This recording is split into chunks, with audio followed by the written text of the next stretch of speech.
السلام علیکم۔ امید کرتے ہیں آپ سب خیریت سے ہوں گے اور ہم آپ کے لیے لے کر آئے ہیں آج ایک اور بہت انفارمیٹیو ویڈیو۔ آج کی ہماری جو ویڈیو ہے وہ خواتین کے ایام مخصوصہ ان کے کچھ مخصوص پرابلمس کے حوالے سے ہے، اور ہم آپ کو ویڈیو میں پوچھا جانے والا سوال بھی بتائیں گے، اس کا جواب بھی آپ تک لے کر آئیں گے۔ لیکن ایک انفارمیشن چھوٹی سی جو ہم آپ کو ہمیشہ دیتے ہیں وہ یہ کہ ہم آپ کے سامنے تمام کانٹینٹس، تمام سوالوں کے جواب جو ہے وہ ویریفائڈ طریقے سے لے کر آتے ہیں، مکمل ویریفیکیشن کے بعد آپ تک لے کر آتے ہیں۔ ہماری ویڈیوز میں کہیں کوئی بھی کنفیوژن باقی نہیں رہتی، لیکن اگر پھر بھی آپ کو کوئی مسئلہ ہے، آپ کو کوئی سوال ہے تو آپ ہم سے پوچھ سکتے ہیں، آپ مزید ہم سے پوچھ سکتے ہیں، ہم اس کی بھی ویریفیکیشن کروائیں گے، اس کو بھی کمپلیٹ ویریفیکیشن کے بعد، اتھینٹیکیشن کے بعد آپ تک لے کر آئیں گے۔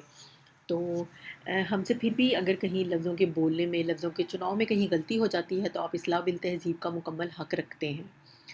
تو اس کے ساتھ ہی ہم شروع کرتے ہیں آج کی ہماری ویڈیو، اور ٹاپک ہے ہمارا کہ حیض کے دنوں میں خون کا 2 دن بند ہونا۔ اس حوالے سے سوال پوچھا گیا ہے کہ ایک عورت کی عادت 7 دن کی ہے، جن میں پہلے دن صرف نشان نظر آتا ہے، پھر 2 دن تک کچھ نہیں ہوتا، پھر اگلے دن ہلکا سا نشان نظر آتا ہے، پھر جا کے کہیں حیض شروع ہوتا ہے۔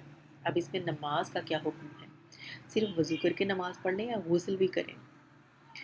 تو ان سے وضاحت طلب کی گئی کہ شروع میں جو نشان نظر آتا ہے اور پھر 2 دن بعد دوبارہ نظر آتا ہے، یہ شروع کے دن 7 دن میں شامل ہے یا 7 دن سے الگ ہے؟ شروع کے دنوں میں نشان نظر آنا کب سے شروع ہوا ہے؟ یہ ابتدا سے ہے یا بعد میں شروع ہوا؟ تو اس وضاحت کا جواب یہ تھا کہ یہ 7 دن میں ہی شامل ہے، 2 یا 3 سال سے اسی طرح ہونا شروع ہوا ہے۔ تو ہم ان کو جواب بتاتے ہیں کہ مذکورہ صورت میں جب سے آپ کو خون کا نشان نظر آیا ہے تب سے آپ کا حیض شروع ہوگا، اور مکمل 7 دن آپ کے حیض کے دن شمار ہوں گے، لہٰذا ان 7 دنوں میں آپ پر نماز فرض نہیں ہے۔ پھر آپ دیکھ سکتے ہیں یہاں پہ کہ حوالہ نمبرز ہیں، فتاویٰ عالمگیریہ کے 2 حوالہ نمبرز ہیں، اور پھر مسائل بہشتی زیور میں بھی ایک حوالہ دیا گیا ہے کہ پاک عورت نے رات کو فرج میں گدی رکھ لی، جب صبح ہوئی تو اس پر خون کا دھبا دیکھا، تو جس وقت سے دھبا دیکھا ہے اسی وقت سے حیض کا حکم لگائیں گے۔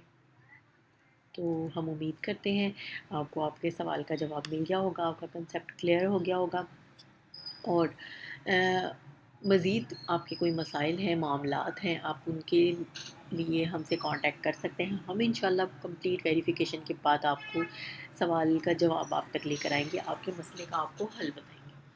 تو ویڈیو اچھی لگے تو دوسروں کے ساتھ ضرور شیئر کریں تاکہ وہ بھی ان مسائل سے آگاہ ہو سکیں، ان مسائل کو جان سکیں، ان کا حل جان سکیں۔ تو تب تک کے لیے ہمیں اجازت دیجیے، انشاءاللہ ایک اور بہت انفارمیٹیو ویڈیو لے کر حاضر ہوں گی۔ اس وقت تک کے لیے اللہ حافظ۔